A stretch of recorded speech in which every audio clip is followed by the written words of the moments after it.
கேளுங்கள் தரப்படும், தட்டுங்கள் திறக்கப்படும், தேடுங்கள் கிடைக்கும் என்றார் இயேசு. தேடுங்கள் கிடைக்கும் என்றார் என்ற வேத வசனத்தின் அடிப்படையில்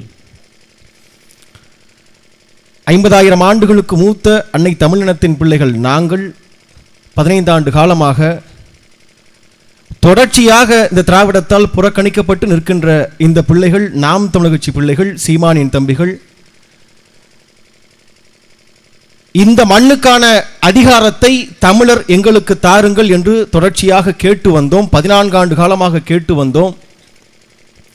கேட்டு வந்த பிள்ளைகளுக்கு இதோ அண்ணன் சீமானின் விரல் பிடித்து தமிழ் தேசிய அரசியலை நட்டு வைத்து, எழுந்து நிமிர்ந்து எட்டு வைத்து இதோ தேர்தல் ஆணையத்தின் அங்கீகாரத்தை பெறுவதற்கான 8 விழுக்காட்டை இதோ தருகிறோம் என்று சொல்லி கடந்த தேர்தலில் அன்னை தமிழினத்தின் மக்கள் நாம் தமிழர் கட்சியை தமிழ்நாட்டின் 3வது பெரிய கட்சியாக அங்கீகரித்திருக்கிறார்கள், தந்திருக்கிறார்கள். கேட்டோம், தந்திருக்கிறார்கள். தேடுங்கள் கிடைக்கும் என்று அதையும் கர்த்தர் தான் சொல்லியிருக்கிறார். அப்படி பார்த்தால் நாங்களும் தேடுகிறோம், வெகு நாட்களாக தேடுகிறோம். இங்கு தமிழர்களாக யாரும் இல்லை, சாதியாக நிற்கிறார்கள், மதமாக நிற்கிறார்கள். மற்ற மாவட்டத்திலாம் பார்த்தீங்கன்னா சாதிக்கும் இன்னொரு சாதிக்கும் தான் சண்டை வரும். கன்னியாகுமரி மாவட்டத்தில் ஒரு சாதிக்குள்ளேயே சண்டை வரும். நீங்கள் யாருன்னு கேட்டால் நாங்கள் நாகப்பதனி, நீங்கள் யாரு, நாங்களும் நாகப்பதனி, எங்களுக்கு ஒரு இப்பு கூடுதலாக வருமண்ணா என்பதை போல சண்டையே நாடாருக்கும் தான் சண்டை. கேட்டால் நான் இந்து நாடாருமா, அவன் கிறிஸ்தவ நாடாருமா. அப்போ இப்படி சாதியாக மதமாக பிரிந்திருக்கின்ற மக்களை, தமிழர்களை, இல்லை நான் சாதியும் அல்ல மதமும் அல்ல, பேசுகின்ற நானும் தமிழன், கேட்கின்ற நீயும் தமிழன், நானும் தமிழன் நீயும் தமிழன், நாம் தமிழர் என்று தமிழராக ஒன்றிணைந்த அந்த மக்களைத்தான் நாங்கள் தேடிக்கொண்டிருக்கிறோம். அதற்கான பாதையில் தான் நாங்கள் நடந்து வருகிறோம். கடைசியாக தட்டுங்கள் திறக்கப்படும் என்று சொல்லியிருக்கிறார். அந்த தட்டுவதற்கான வேலை தான் இன்றைய தேதியில், இன்றைய தினத்தில் இந்த விளவங்கோடு சட்டமன்ற தொகுதியில் பாகோடு பகுதியில் எழுச்சியும் புரட்சியுமாக நடந்து கொண்டிருக்கின்ற இந்த மாபெரும் கொள்கை விளக்க பொதுக்கூட்டத்தை இத்தனை சீரும் சிறப்புமாக நடத்தி கொண்டிருக்கின்ற இந்த பகுதி சார்ந்த, இந்த மாவட்டம் சார்ந்த, தொகுதி சார்ந்த அனைத்து பாசறையின் பொறுப்பாளர்களே, பேரூர் கிளை பகுதி பொறுப்பாளர்களே, நிர்வாகிகளே, உங்கள் யாவருக்கும் எல்லாவற்றிற்கும் மேலாக சமூக வலைதளத்தின் வாயிலாக உலகெங்கும் வேர்வரப்பை விழுதுவிட்டு வாழுகின்ற இந்த நிகழ்வை கண்டுகொண்டிருக்கின்ற உலகளாவிய தமிழ் தேசிய சொந்தங்களே, உங்கள் யாவருக்கும் செந்தமிழன் சீமானின் தம்பி திருப்பூர் சுடலையின் எழுச்சியும் புரட்சியுமான மாலை வணக்கங்கள். இந்த கூட்டத்துக்கு முதல்ல அண்ணன் அழைக்கும் போது 15ஆம் தேதி சொன்னார். அது ஒரு தவிர்க்க முடியாத ஒரு வேலையாகி போச்சு. நம்ம இதில் தான் இருக்கிறோம், வேலையாகி போச்சு. அப்போ சொன்னேன், ஆனால் எனக்கு ரொம்ப ஆர்வமாக இருக்குது, இருந்தாலும் கூட அப்படின்னு தேதியை மாற்றுவோம்னு சொல்லி 16ஆம் தேதியை மாற்றி நமக்காக இதை அழைத்து கொடுத்த அண்ணனுக்கு மிகப்பெரிய நன்றி. எல்லாவற்றிற்கும் மேலாக நம்ம தமிழ்நாடு முழுக்க போய் பேசிட்டு இருந்தாலும் கூட இந்த பாகோட்டில் பேசுவதில் நமக்கு இன்னொரு கூடுதல் ஒரு மகிழ்ச்சி என்ன அப்படின்னா, முதலாக இந்த பாகோட்டில் நாம் தமிழர் கட்சியின் கிளையை திறந்து வைத்து ஒரு கொடியேற்றி ஒரு கூட்டம் போட்ட போது அந்த கொடியை ஏற்றி கூட்டத்தை பேசுவதற்கான வாய்ப்பு நாம் தமிழர் கட்சியில் இத்தனை பேருக்கு இருந்தாலும் கூட எனக்குத்தான் அந்த வாய்ப்பு கிடைத்தது. அந்த வகையில் திருப்பூர் சுடலை வெளியில் போட்டாலும் கூட இனிமேல் பாகோட்டு சுடலைன்னு போட்டுக்கலாம்ங்கிற அளவுக்கு எனக்கு நெருக்கமான பகுதியாக இந்த பகுதி இருக்கிறது. அதற்கு முதலில் பெரும் வாழ்த்துக்கள். பெற்றோர்கள், பெரியோர்கள், இந்த கடைசி பந்தியில் உட்கார்றவனுக்கு வெறும் சோறும் குழம்பும் தான் இருக்கும், பொரியல் எதுவும் இருக்காதுங்கிறதை போல பந்தி வைத்த வீட்டுக்காரி பாத்திரத்தை கழுவிட்டு பட்டினியா படுப்பாளே அதுபோலன்னு வைரமுத்து எழுதியதை போல எனக்கு முன்பாக தம்பி ஹிம்லர் ஆகட்டும், அண்ணன் சீலன் ஆகட்டும், அக்காவாகட்டும், மஞ்சளாடை அணிந்து வந்த என் தங்கையாகட்டும், எல்லோரும் கொஞ்சம் கூட மிச்சம் வைக்காமல் மனசாட்சியே இல்லாமல் எல்லாவற்றையும் பேசியிருக்கிறார்கள். அதனால் சுருக்கமாகவே நான் பேச விரும்புகிறேன். பெற்றோர்களே, பெரியோர்களே, இன்றைய தேதியில் இந்த தமிழர் திருநாளை ஒட்டி தமிழ் தேசிய அரசியலை செய்து வருகின்ற பிள்ளைகள், நாம் தமிழர் கட்சி பிள்ளைகள், நாங்கள் இந்த கூட்டத்தை நடத்துவதில் நாங்கள் பெரும் மகிழ்ச்சி அடைகிறோம். முதல்ல அண்ணன் சீமான் சொல்வதை போல தமிழர் என்ற உணர்வு நமக்கு வராத வரை இங்கு எந்த மாற்றத்தையும் நம்மால் ஏற்படுத்தி விட முடியாது. அண்ணன் சொல்வதை போல முதல்ல ஒரு திமிரு வேண்டாமா நமக்கு? நாம் யார்? உலகளாவிய வரலாற்றில் உலகத்தின் மூத்த குடிமக்கள் நாம்.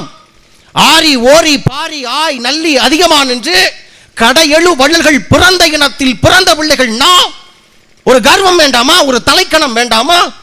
முல்லைக்கு தேர் கொடுத்தான் நமது பாட்டன் பாரி, மயிலுக்கு போர்வை தந்தான் நமது பாட்டன் பேகன். இதோ குமரியிலே 133 அடியிலே வானலாவ உயர்ந்து நிற்கின்ற நம்முடைய பாட்டன் வள்ளுவன்.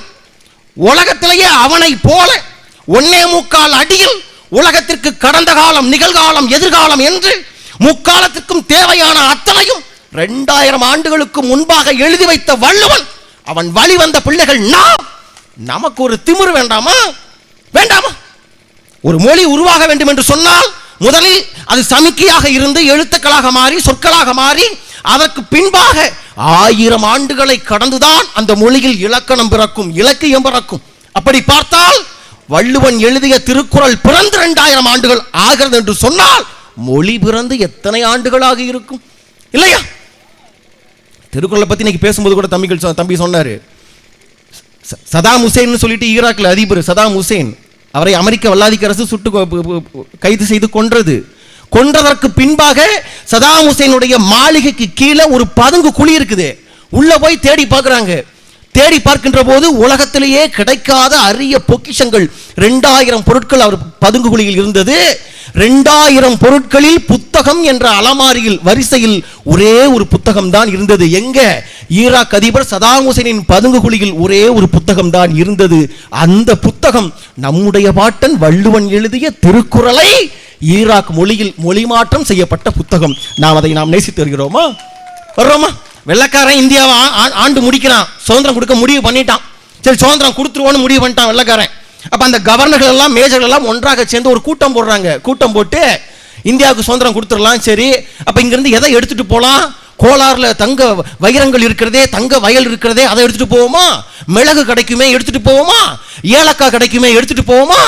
எதை எடுத்து போவது, எதை விட்டு போவதுன்னு ஒரு கூட்டம் போடுறான். அப்படி கூட்டம் போட்டப்ப ஒரு வெள்ளைக்கார மேஜர் இருந்துச்சு பேசுறான். என்ன தெரியுமா பேசுனா? நாம் இந்த நாட்டிற்கு சுதந்திரம் கொடுத்து விட்டோம், இங்கிருந்து எடுத்து செல்வதற்கு எதுவுமே இல்லை, இங்கு திருக்குறள் என்ற ஒரு அற்புதமான நூல் இருக்கிறது, அதை எடுத்துட்டோம், இனிமேல் இது நாடு இல்ல, வெறும் மண்ணு தான் போதும் என்று சொன்னான். அவனுக்கு வெள்ளைக்காரனுக்கு தெரிந்த அந்த திருக்குறளை எழுதிய பாட்டன் வள்ளுவன் வழி வந்த பிள்ளைகள் நாம். இன்னைக்கு நம்ம தமிழர்களா இருக்கிறோமா? வந்தவன் போனவன் அத்தனை பேர் கையிலும் அதிகாரத்தை கொடுத்து விட்டு, ஆட்சியை கொடுத்து விட்டு, தமிழ்நாட்டின் சாப கேடு இந்த மண்ணில் மு.க. ஸ்டாலின் எல்லாம் இந்த நாட்டின் முதலமைச்சராக வந்து ஆண்டு கொண்டிருக்கின்ற அவமானத்தை எல்லாம் நாம் பார்க்க வேண்டிய சூழல் வந்து விட்டது. பெற்றோர்களே, அதை மாற்றுவதற்குத்தான் இந்த பிள்ளைகள் வேலை பார்க்கிறோம். எங்களுக்கு பெரிய வருத்தம் இந்த மக்கள் மேல, பெரிய வருத்தம். 2016 நாங்கள் தேர்தலில் போட்டிக்கிட்டோம், 19 போட்டிக்கிட்டோம், 21 போட்டிக்கிட்டோம், 24 போட்டிக்கிட்டோம், 26 போட்டியிட போறோம். அப்ப தொடர்ச்சியா 16 ஆண்டு காலம் உழைக்கிற பிள்ளைகள் நாங்கள், சீமானின் தம்பிகள், எந்த விதத்தில் நாங்கள் குறைந்து போனோம்? வேடிக்கை பார்க்கிற மக்கள், என் பெற்றோர்கள், பெரியோர்கள், மாற்றுக் கட்சி தோழர்கள், யாராவது ஒருவர் கையை தூக்கி சொல்லுங்க. சொல்லுங்க, எப்பா பேசுற சிவப்பு சட்டை தம்பி, உங்க அண்ணன் சீமான் இதுல சரியில்லைப்பா, உங்க கட்சி சரியில்லைப்பா, இந்த மக்களுக்கு இந்த பிரச்சனைக்கு உங்க அண்ணன் சீமான் போராடல, உங்க அண்ணன் சீமான் இப்படி இந்த வேலையை பார்த்துட்டாரு, அங்க ஓட்டு போடல, ஒரு காரணம் உங்களால் சொல்ல முடியுமா? ஸல்லல்லாஹு அலைக்கும் ஸலாம் நபிகள் தான் சொல்கிறார். என்ன சொல்கிறார்? உழைப்பவனுடைய வியர்வை காய்வதற்கு முன்பாக அவனுக்கான ஊதியத்தை கொடுத்து விடு, சம்பளத்தை கொடுத்துருங்கிறார். எப்படி? ஒருத்தன் வேலை பார்க்கறான்னா அவன் வேர்வை காயறதுக்கு முன்னாடி அவனுக்கான சம்பளத்தை கொடுத்துருங்கிறாரு. நாங்கள் 14 வருஷமா 15 வருஷமா உழைக்கிறோமே, உங்களுக்காகத்தானே உழைக்கிறோம்ல. கொடுத்த சம்பளம் என்ன? எங்களுக்கு கொடுத்த ஊதியம் என்ன? இந்த மண்ணில் எந்த பிரச்சனை வந்தாலும் அந்த பிரச்சனையை எங்கள் சொந்த பிரச்சனையாக கருதி களத்திற்கு முதல் ஆளாக வந்து நிற்கிற பிள்ளைகள் சீமானின் தம்பிகள் நாங்கள். மறுத்து பேச முடியுமா? உங்களால பேச முடியுமா? ஹைட்ரோ கார்பன் தொட்டு, நியூட்ரினோ தொட்டு, நீட் தேர்வு தொட்டு, ஜிஎஸ்டி தொட்டு, இந்த மண்ணில் எந்த பிரச்சனை வந்தாலும் முதலில் வந்து போராடி கை காசை போட்டு பிச்சை எடுத்து கூட்டம் போட்டு ஆர்ப்பாட்டம் போட்டு வழக்கை வாங்கி சிறைக்கு போகின்ற கூட்டம் நாம் தங்கச்சி பிள்ளைகள் நாங்கள். உங்களுக்கு கசக்குறோம், திமுக இனிக்குதா, காங்கிரஸ் உங்களுக்கு இனிக்குதா? அப்ப கோபம் வருகிறதா இல்லையா? கோபம் வருதா இல்லையா? தொடர்ச்சியாக நாங்கள் போராடி வருகிறோம், களத்தில் நிற்கிறோம், ஆனால் எங்களை கண்டுக்கவே மாட்டீங்க. இந்த ஒரு படத்தில் ஆர்யா தான் சொல்லுவார், நயன்தாராவை பார்த்து சொல்வார், உங்களை எப்படி தாங்க கரெக்ட் பண்ணுறது எனக்கு தெரியலம் பாரு, பார்த்தீங்களா? அதுபோல் இந்த மக்களை பார்க்குறப்ப உங்களை நான் என்ன பண்ணாதான் எங்களை நம்புவீங்க சொல்லுங்க? செஞ்சிருவோம், இன்னைக்கே செஞ்சிருவோம். என்ன பண்ணாதான் எங்களை நம்புவீங்க? இவன் திரும்ப திரும்ப சொல்றது, தம்பி நீங்க என்னதான் சொல்லுங்க, எங்க தாத்தா காலத்துல இருந்தே நாங்க காங்கிரஸ் கட்சி தான், நாங்க கை சின்னத்தை தான் நொட்டுவோம், வேற எதையும் நொட்ட மாட்டோம், நாங்க கட்டையில போனாலும் நாங்க கருணாநிதிக்கு தான் புடுங்குவோம், வேற எதையும் புடுங்க மாட்டோம். அப்படின்னா எப்பதான் கட்டையில போவீங்க? எப்ப போவீங்க? டேட்டு சொல்லுங்க, குறிச்சுக்கிறோம். சொந்த மதத்துக்கு சொல்லணும், பாடையை கட்டணும், தூக்கணும்ல, வேலை இருக்குல்ல. அப்ப இப்படி பேசுறானே கோவப்பட்டுக்காதீங்க, எங்களுக்கு வயிற்றுச்சலாக இருக்கிறது. எங்களை பாராட்டி சீராட்டி எங்களை படிக்க வைத்த பெற்றோர்கள் தான் நீங்க. ஆனால் நீங்கள் செய்கிற தவறுகளால் உங்கள் பிள்ளைகள் நாங்கள் சீரழிகிறோம், நாங்கள் பாதிக்கப்படுகிறோம். அப்ப பெத்தவன் பண்ண பாவம் பிள்ளைக்கு வருங்கிற மாதிரி நீங்கள் ஓட்டு போட்ட கை சின்னமும் திமுகவும் காங்கிரஸ் கட்சியும் திமுகவும் தொடர்ச்சியாக எங்களை வஞ்சிக்கிறதே. என் மண் வளம் கொள்ளை போகிறதே, என் மலை வளம் கொள்ளை போகிறதே. நாம் தமிழ் கட்சி கொள்கை விளக்க பொதுக்கூட்டம். எனக்கு முன்னாடி பேசின என் தங்கச்சி மஞ்சள் ட்ரெஸ் போட்டிருந்தேன். என் தங்கச்சி வந்து மணல் வளம் கொள்ளை போவதை பற்றி பேசினான். என் தம்பி ஹிம்லரு மணல் வளம் கொள்ளை போவதை பற்றி பேசினேன். எங்கள் அண்ணன் சீலன் அண்ணன் அவர் எல்லா வளத்தையும் கொள்ளை போவதை பற்றி பேசினார். என்னடா கொள்கை விளக்க பொதுக்கூட்டம்னு போட்டுட்டு மலை கொள்ள போதே, மலை வளம் போகுதே, கனிம வளம் போகுதே, இதை பற்றியே பேசாங்களேன்னு கேட்டா நாம் தமிழ் கட்சியின் கொள்கையே இதுதானே இல்லையா?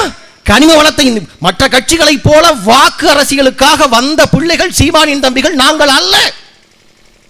எங்களுக்கு கொள்கையே இதுதான். அடுத்த தேர்தலை மனதில் வைத்து களத்தில் நிற்கிற பிள்ளைகள் நாம் தமிழ் கட்சி பிள்ளைகள் அல்ல.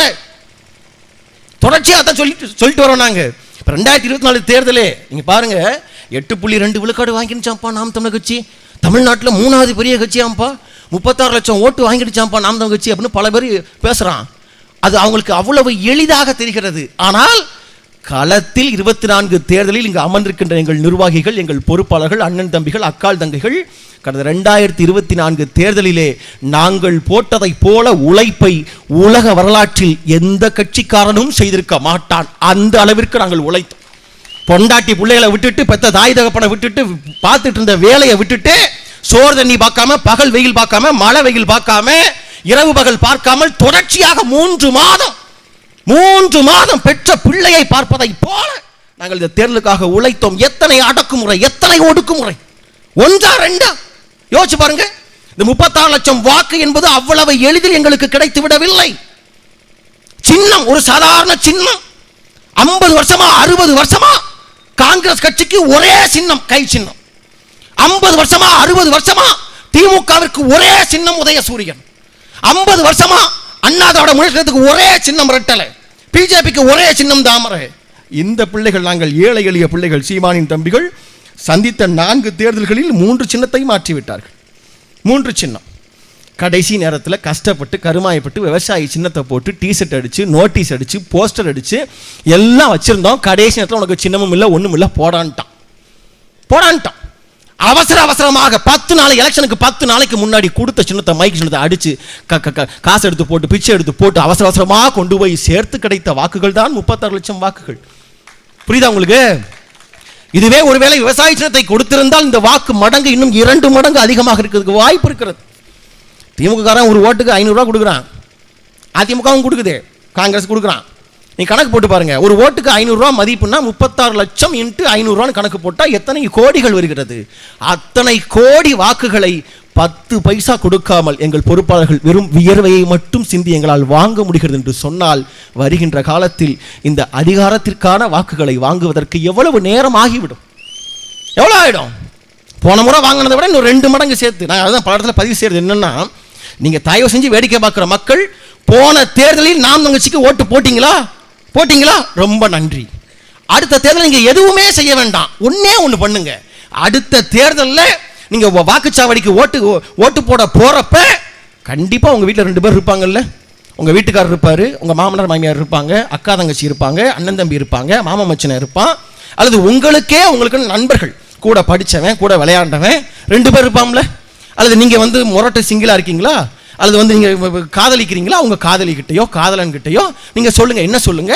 டேய், என் கூட சேர்ந்து இத்தனை வருஷமா என்னை கெடுத்துட்டேன், ஒன்றும் பிரச்சனை இல்லை, எனக்காக நான் உன்ட்ட எந்த இளவையும் கேட்கல, காசு பணம் எதையும் கேட்கல, ஒன்னே ஒன்று என் கூட ஒரு ஒத்த ஓட்டை மட்டும் போடு, நான் சொல்ற சின்னத்துக்கு நான் உங்கச்சிக்கு ஒத்த ஓட்டை போடு போதும்டா அப்படின்னு 2 பேர், வலது கையில் ஒரு ஆள், இடது கையில் ஒரு ஆள், 2 பேரை பிடிச்சிக்கிட்டு ஓட்டு போட போங்க. போறப்ப ஒருத்தனை முன்னாடி விடுங்க, ஒருத்தனை பின்னாடி விடுங்க.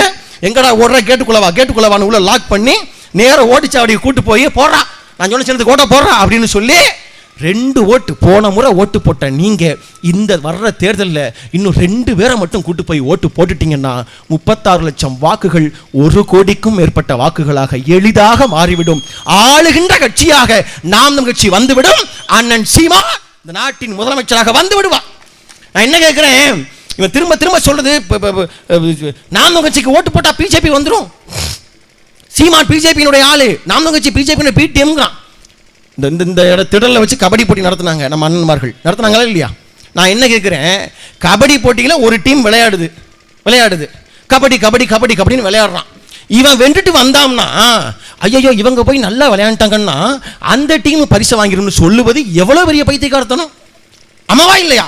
இல்லை, எந்த டீம் நல்லா விளையாடுதோ அந்த டீம் தானே ஜெயிக்கும், ஆமாவா இல்லையா? அது போலத்தான் நாம் தமிழ் கட்சிக்கு ஓட்டு போட்டால் நாம் தமிழ் கட்சி தானடா வரும், பிஜேபி எப்படா வரும்? பைத்தியக்கார பயில்களா எப்படா வரும் உங்களுக்கு? அப்ப இது என்னன்னா ஏமாற்றுகின்ற வேலை, பித்தலாட்ட வேலை. இந்த திராவிடம் தொடர்ச்சியாக நீங்க நல்லா கவனிச்சு பாருங்க, இத்தனை வருஷமா தமிழ் தேசிய அரசியல வேற யாருமே பேசலையா? அண்ணன் சீமான் தான் முதல்ல பேசினாரா? இல்ல, பல பேர் பேசினாங்க. அண்ணன் சீமானுக்கு சித்தப்பா பெரியப்பாலாம் பல பேர் பேசிட்டாங்க. ஐயா பழனிமாறன் பேசாத தமிழ் தேசிய அரசியலா? எங்க அப்பா மணியரசனார் பேசாத தமிழ் தேசிய அரசியலா? இந்த மண்ணில் ஐயா சிவந்தி ஆதித்தனார் பேசாத தமிழ் தேசிய அரசியலா? பல பேர் பேசியிருக்கிறார்கள். இப்போ என் அன்பு தம்பி பாரிசாலன் உட்பட பல பேர் தமிழ் தேசிய அரசியலை பேசியிருக்கிறார்கள், பேசுகிறார்கள். ஆனால் அவர்கள் அத்தனை பேரையும் ஒரு தட்டில் வைத்துவிட்டு அண்ணன் சீமானை மறுதட்டில் வைப்பதற்கு ஒரே ஒரு காரணம் தான், ஒன்றே ஒன்றுதான். என்னவென்று சொன்னால், மற்ற அத்தனை பேரும் தமிழ் தேசியவாதிகளிடத்திலே தமிழ் தேசிய அரசியலை பேசினார்கள்.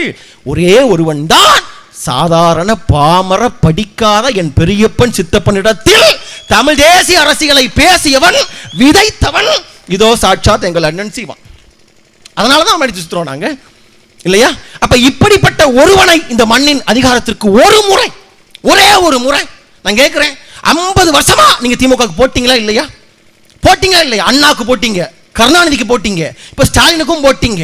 இத்தனை ஆண்டு காலம் திமுகவின் ஆட்சியை நாம் பார்த்து விட்டோம். அண்ணா திமுக எம்ஜிஆருக்கு போட்டீங்க, ஜெயலலிதாக்கு போட்டீங்க, எங்க சித்தப்பா எடப்பாடிக்கும் போட்டீங்க. இத்தனை ஆண்டு காலம் நாம் அண்ணா திமுகவின் ஆட்சியை பார்த்து விட்டோம். பார்க்காத ஒரு ஆட்சியை பார்ப்பதற்கு உங்களுக்கு ஆர்வமே இல்லையா? ஆர்வம் இல்லையா? நான் என்ன கேட்கிறேன், அண்ணா திமுகக்கு ஓட்டு போட்டு ஏமாந்து போயிட்டோம், திமுகக்கு ஓட்டு போட்டு ஏமாந்து போயிட்டோம். சரி, ஒரு முறை நாம் கட்சிக்கு போட்டு தான் ஏமாந்து போவோமே, இப்ப என்ன புரியுதா உங்களுக்கு? நான் யோக்கியன்னு சொல்றேன், நான் யோக்கியனா இல்லையாங்கிறத எப்படி சோதனை செய்வது? எப்படி இந்த மைக்கு வேலை செய்தா இல்லை, எப்படி சோதனை செய்யறது? தட்டி பார்க்குறோமா இல்லையா? பார்க்குறோமா இல்லையா? இந்த வாட்ச் வேலை செய்தா இல்லை, எப்படி பார்க்குறோம்? அமைக்க பார்க்குறோமா இல்லையா? அதுபோல நாம் கட்சி வந்தால் நாங்க இதையெல்லாம் புடுங்கிடுவோம், கலட்டி கம்பு நட்டுவோம்னு பேசுறாங்களே, சீமானின் தம்பிகள் பேசுகிறார்களே, அதை எப்படித்தான் சோதனை செய்வது? எப்படி செக் பண்றது? ஒரு முறை ஓட்ட போட்டு அதிகாரத்தில் உட்கார வச்சாதானே செக் பண்ணி பார்க்க முடியும், இல்லையா? அதை செய்வதில் உங்களுக்கு என்ன தயக்கம்? ஆளுகின்ற திமுக எவ்வளவு அடக்குமுறை கொடுக்க முடியுமோ அவ்வளவு. முன்னாடியெல்லாம் கட்சிக்காரங்க தான் பிரச்சனை பண்ணுவாங்க, இப்ப காவல்துறையை விட்டு பண்றது எப்படி? காவல்துறை எப்போதும் ஏவல் துறை தான். அந்த அடிப்படையில் ஐபிஎஸ் படிச்சுட்டு வரக்கூடிய எஸ்பி போன்ற அதிகாரிகள் எல்லாம் இப்போது திமுகவினுடைய மாவட்ட செயலாளர்களாகவே மாறிவிட்டார்கள். இல்லை என்னன்னா இங்க காவல்துறை பதிவு செஞ்சுக்குங்க, உங்களுக்கு ஏதாவது ப்ரமோஷன் வேணுமா, பதவி உயர்வு வேணுமா, ஒன்றும் பிரச்சனை இல்லை, வெகு எளிமையான வழிதான். சாம்பார் வைப்பது எப்படிங்கிறத மாதிரி காவல்துறையில் பதவி உயர்வு வேணுமா, அண்ணன் சீமான திட்டுங்க, சீமான திட்டுங்க, சீமான் மேல வழக்கு போடுங்க, அவதூறு பரப்புங்க, தாராளமாக உங்களுக்கு பதவி உயர்வு கொடுத்துருவாங்க. நான் வெளிப்படையா பேச விரும்புகிறேன். Varun Kumar, mister Varun Kumar, IPS, Indian police service, என்ன அர்த்தம் அதுக்கு? அவருடைய வேலை என்ன? ஐபிஎஸ் படிச்சா என்ன வேலை? அவர் சார்ந்திருக்கிற பகுதிகளில் ஒரு குற்றம் நடந்து விடாமல் குற்றத்தை தடுப்பது, அதை மீறி குற்றம் நடந்து விட்டால் அதற்கு உரிய தண்டனை கொடுப்பதற்கு ஏற்பாடு செய்வது, இதுதான் ஐபிஎஸ் வேலை. அவர் செய்கிற வேலை, அந்த வேலையைத்தான் செய்து கொண்டிருக்கிறாரா? செய்கிறாரா? அவருக்கு பதவி உயர்வு வேற அவருக்கும் கொடுத்து, அவர் வீட்டமாக்கும் கொடுத்து, இப்ப டிஐஜியாக பதவி உயர்வு அதே மாவட்டத்தில். அப்ப எவ்வளவு அவதூறுகள், எவ்வளவு வன்மங்கள்! நாங்கள் இதில் பதிவு செய்கிற மிஸ்டர் வருண்குமார், நீங்கள் ஐபிஎஸ் என்று சொன்னால் பேசுகின்ற நான் உட்பட, தம்பி ஹிம்லர் உட்பட, இங்க அமர்ந்திருக்கின்ற அத்தனை பேரும், நாம் கட்சிக்காரன் அத்தனை பேரும் நாங்களும் ஐபிஎஸ் தான். ஐபிஎஸ் தான். நீங்கள் இந்தியன் போலீஸ் சர்வீஸ், நாங்கள் இன்டலெக்சுவல் பொலிட்டிக்கல் சர்வீஸ். காக்கைக்கும் குருவிக்கும் ஈர்க்கும் எறும்புக்கும் சேர்த்து உலகளாவிய உலகெங்கும் வாழுகின்ற தமிழக அரசியல் செய்கின்ற நாங்கள் இன்டர்நேஷனல் பொலிட்டிக்கல் சர்வீஸ். 1ஆம் தேதி உங்களுக்கு டான் சம்பளம் வருது, 1ஆம் தேதி எங்களுக்கு 1ஆம் தேதி இஎம்ஐ வந்துருது, வருதா இல்லையா? Housing loan, car loan, personal loan, jewel loan எங்களுக்கு வருது. உங்களுக்கு நீங்க என்ன பண்றீங்க? நீங்க சம்பளத்துக்காக வேலை பார்க்குறீங்க மிஸ்டர் வருண்குமார். நாங்கள் சமூகத்திற்காக வேலை பார்க்கிறோம், தமிழ் சமூகத்திற்காக, சர்வீஸுக்காக நாங்கள் வேலை செய்கிறோம். என்ன ஒண்ணு கடந்த முறை எடப்பாடி பழனிசாமி உங்களுக்கு சம்பளம் கொடுத்தாரு, இப்ப மு.க. ஸ்டாலின் கொடுத்துட்டு இருக்காரு. ஆனால் எழுதி வைத்துக் கொள்ளுங்கள் வருண்குமார் அவர்களே, இன்னும் 2 ஆண்டு காலத்தில் எச்சிலை தொட்டு எண்ணி எண்ணி எண்ணி எண்ணி உங்களுக்கு சம்பளம் போடுகின்ற இடத்தில் எங்கள் தாய்ப்புலி செந்தமிழன் சீமான் கட்டாயம் இருப்பான். கட்டாயம். என்னன்னா ஒரு வெறி வருது இதெல்லாம் பார்க்கிறப்ப, இதுக்காகவாவது இந்த பிள்ளைகள் இன்னும் 2 ஆண்டு காலத்தில் நாங்கள் வெறி கொண்டு உழைக்கத்தான் போகிறோம், கட்டமைப்பை நாங்கள் அதிகப்படுத்த போகிறோம், இன்னும் வேகப்படுத்த போகின்றோம். எப்படியாவது இந்த ஆட்சியை, இந்த அதிகாரத்தை, நாம் இழந்த இந்த அதிகாரத்தை மீண்டும் தமிழர் இனத்தில் பிறந்த அண்ணன் சீமானின் கையில் ஒப்படைக்காமல் ஓய்ந்து விடக் கூடாது என்று நாங்கள் வேலை பார்த்துக் கொண்டிருக்கிறோம். வேலை பார்க்கிறோம். நடக்கிற காட்சிகள் எல்லாம் அப்படித்தான் இருக்கிறதா? ஏதோ பாலாரும் தேனாரும் ஓடுவதை போல மு.க. ஸ்டாலின் பேசிக் கொண்டிருக்கிறார். மனசாட்சி இல்லையா? மனசாட்சி. இதே கள்ளக்குறிச்சி சம்பவம் தம்பி பேசினாரே, கள்ளக்குறிச்சி சம்பவம் 67 குடும்பம் தாலியத்து விட்டது. நாம நினைக்கலாம் நாம பாகோட்டில் பத்திரமா தானே இருக்கிறோம், நல்லா குப்புறப்படுத்து கிடக்கிறோம் நாம நினைக்கலாம். ஆனால் நான் கேட்கிறேன், யாராவது ஒருத்தர் கை தூக்கி சொல்லுங்க, கள்ளக்குறிச்சியில் நடந்த மரணம் பாகோட்டில் நடக்காது என்று யாராவது கை தூக்கி சத்தியம் செய்ய முடியுமா? மு.க. ஸ்டாலினாலேயே முடியாது. ஏன்னா போன முறை அவர் செஞ்சார். விழுப்புரம் மரக்காணத்தில் 13 பேர் செத்த போது அவரால் செய்ய முடியல. அடுத்த ஆண்டு கள்ளக்குறிச்சியில் 67 குடும்பம் இறந்து போய் விட்டது. டாஸ்மாக் தான் இப்போ பாருங்க திட்டம் வரிசையாக அறிவிக்கிறாங்க. என்ன அறிவிக்கிறாங்க? இந்த ஆண்டு இறுதியில், இந்த ஆண்டு தொடக்கத்தில் பார்த்தீங்கன்னா, இனிமேல் அந்த பாட்டில் கொண்டு வந்து, டாஸ்மாக் கடை பாட்டில் கொண்டு வந்து திரும்ப கடையில் கொடுத்தோம்னா 10 ரூபா திருப்பி கொடுத்துருவோம் அப்படின்னு சொல்கிறாங்க. இது என்ன ஆகி போகும்னா, புல்லுக்கட்டு மீசையை வச்சுக்கிட்டு நாங்கள்லாம் யார் தெரியுமா, நாங்கள்லாம் ஆண்ட பரம்பரை தெரியுமா, இந்த எங்கள் ஊர் பக்கம் பேசுவாங்க கொங்கு மண்டலத்தில், நாங்கள்லாம் யார் தெரியுமா, நாங்கள்லாம் காட்டை வித்தே கல் குடிச்சார்கள் தெரியுமா நாங்கள் அப்படின்னு பேசிக்கிட்டு இருப்பாங்க பெரிய பஞ்சு தப்பேன். அப்படிப்பட்ட ஆட்கள் எல்லாம் இனிமேல் ஆளுக்கு ஒரு கோணி சாக்கை தூக்கிக்கிட்டு டாஸ்மாக்கை குட்டி போட்ட பூனை மாதிரி சுற்றி வருவான். குடிச்சிட்டு இருந்தாலே பாட்டில் நீங்கள் வச்சுருங்க, நான் எடுத்துக்கிறேன், எதுக்கு இருக்கேன் நான், கொண்டாங்க நான் எடுத்துக்கிறேன். செய்வானா செய்ய மாட்டானா? எதுக்கு? 10 பாட்டில் தேத்தினா 1 கோட்ரு, 20 பாட்டில் தேத்தினா ஆஃப், அடிச்சுட்டு படுத்துடலாம் இல்லையா?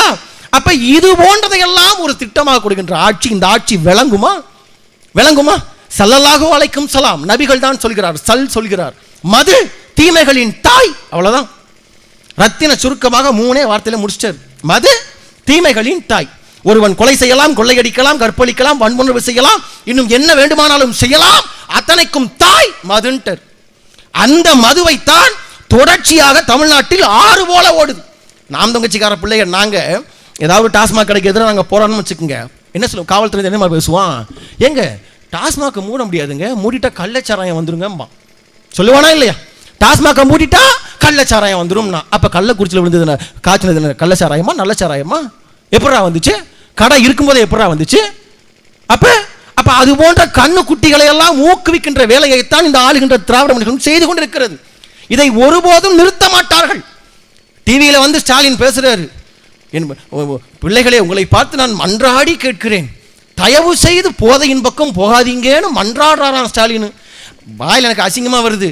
மிஸ்டர் மு.க. ஸ்டாலின், நீங்க மன்றாடவும் வேண்டாம், மண்டி போடவும் வேண்டாம், ஒரு கையெழுத்தை போட்டா போதும், நாளைக்கு காலையில கடையை பூட்டிடலாம்.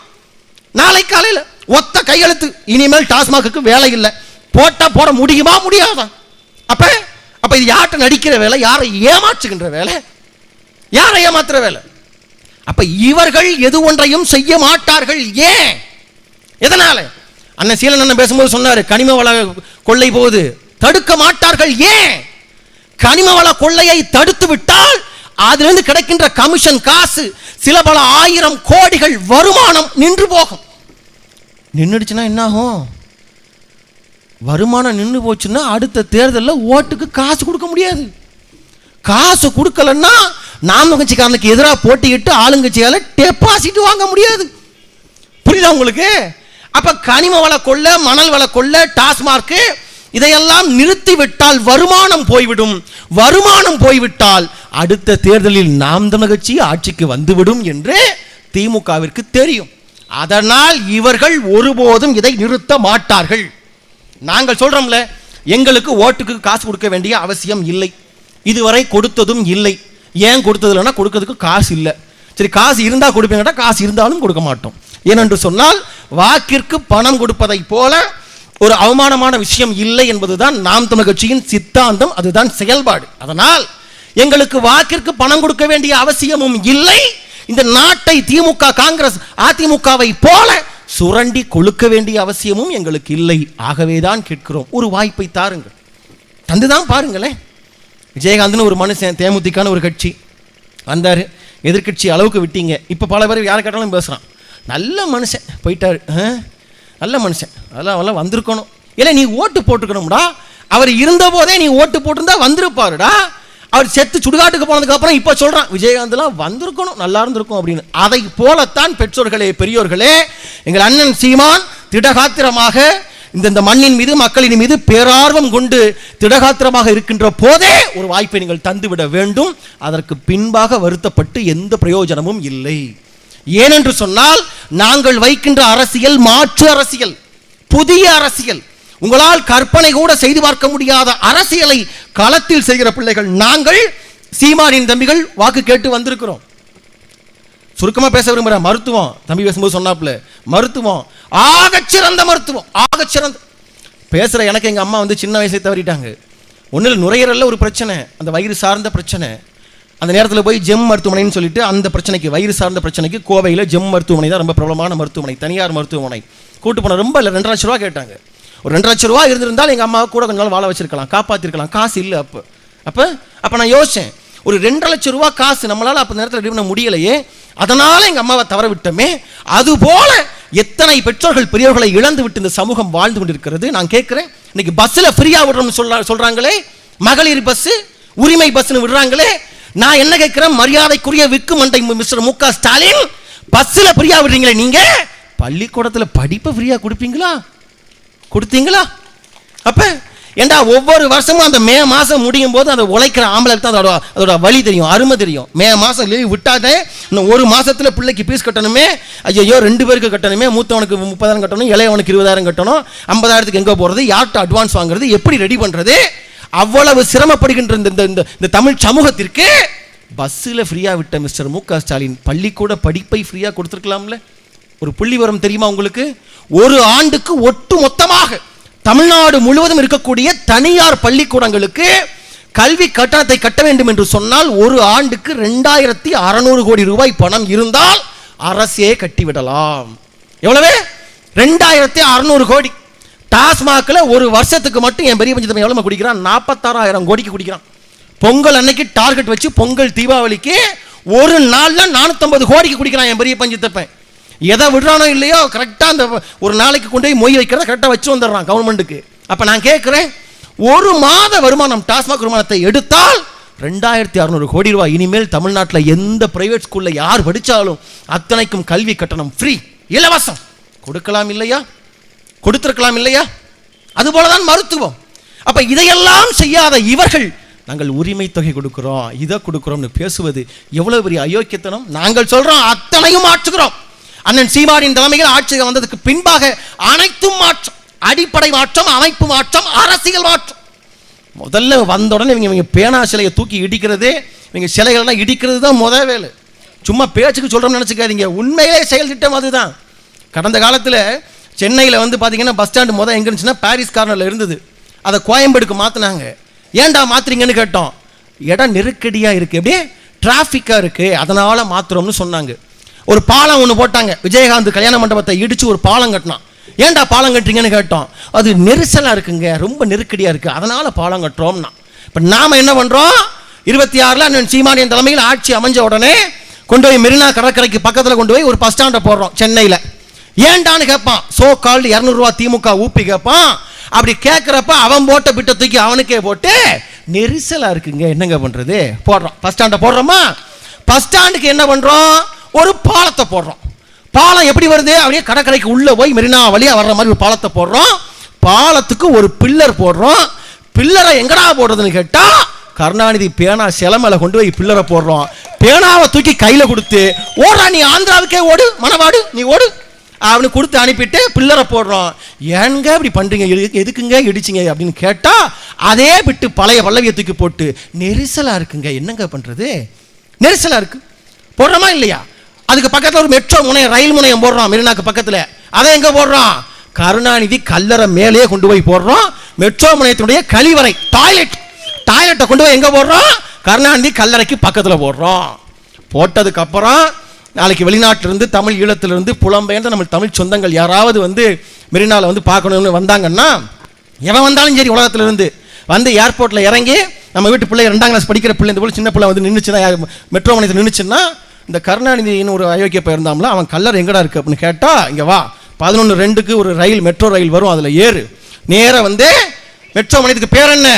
நம் பாச தலைவன், நம்முடைய தலைவன், ஒன்றானவன் உலகை வென்றானவன், 2ஆனவன் ஈழம் கண்டானவன், 3ஆனவன் முகவரி ஈன்றானவன், 4ஆனவன் தமிழர் மாண்பானவன், 5ஆனவன் ஐயம் கலைந்தானவன், 6ஆனவன் பாரி வேறானவன், 7ஆனவன் தமிழர் வேளானவன், 8ஆனவன் ஈழம் தொட்டானவன், மன்னாதி மன்னன் மாசற்ற அண்ணன், பேசாமல் பேச வைக்கின்ற பெருமா வீரன், 2ஆம் கரிகாலன், ஈழத்து எல்லாளன், எங்கள் உயிர் தலைவன் மேதகுவே பிரபாகரன் அவர்களை பெற்றெடுத்த எங்களுடைய தாய், பாசத்தாய் பார்வதி அம்மாள் மெட்ரோ முனையம்னு பேரை வைக்கிறோம். யாராவது வந்து வழி எப்படி போகணும், கருணாநிதி கல்லறைக்கு எப்படி போகணும்னு கேட்டால், நேரம் இங்கே வா 11:05க்கு ஒரு ரயில் வரும், ஏறு, அதில் ஏறி பாசத்தாய் பார்வதி அம்மாள் மெட்ரோ முனையம் டிக்கெட் எடுத்துகிட்டு போ. அந்த அயோக்கிய பையன் வரும்போது தான் டிக்கெட் எடுக்காமல் வந்துட்டான், திருவாரூர்லேருந்து டிக்கெட் வந்துட்டான், நீயாவது அவனை பார்க்க போது டிக்கெட் எடுத்துகிட்டு போ, அதனால் இந்த எடுத்துகிட்டு போன்னு சொல்லி போய் இறங்கு. மெட்ரோ முனையத்தில் இறங்கி வலது பக்கம் திரும்பி பாரு, டாய்லெட் கழிவறைன்னு பெருசாக ஒரு போட்டிருக்கோம், அதுக்கு பக்கத்தில் தான் அந்த பையன் படுத்து கிடப்பான், போய் பார்த்துட்டு போ அப்படின்னு சொல்லி. அதுபோல நாங்கள் செய்வோமா இல்லையா என்று கேட்டால் கட்டாயம் செய்வோம். ஏன்? தனிப்பட்ட எங்களுக்கும் அவருக்கும் எந்த பிரச்சனையும் இல்லை, வஞ்சம் எதுவும் இல்லை. ஆனால் இந்த இனம் செத்த போது சாவதற்கு காரணமாக நின்றவர் கருணாநிதி. திராவிட முன்னேற்ற கழகம் கொன்றது காங்கிரஸ் கட்சி என்று சொன்னால் கூட நின்றது கருணாநிதி, திராவிட முன்னேற்ற கழகம். ஆகவே இதை நாங்கள் கட்டாயம் நாங்கள் செய்வோம். மாற்று அரசியல் பேச விரும்புகிறோம். நாங்கள் மாற்றம், அனைத்தும் மாற்றம். மருத்துவமனை இன்னைக்கு அப்படியா இருக்குது? கிடையாது. நாங்கள் வந்து மாற்றம். முதல் வேலையா இருக்கக்கூடிய அரசு மருத்துவமனைகளை தரை மட்டமாக இடிக்கிறோம், இடிச்சுட்டு புதுசாக கட்டுறோம். எத்தனை? 7 தளம், 8 தளத்துக்கு 8 ஃப்ளோர், 9 ஃப்ளோர்.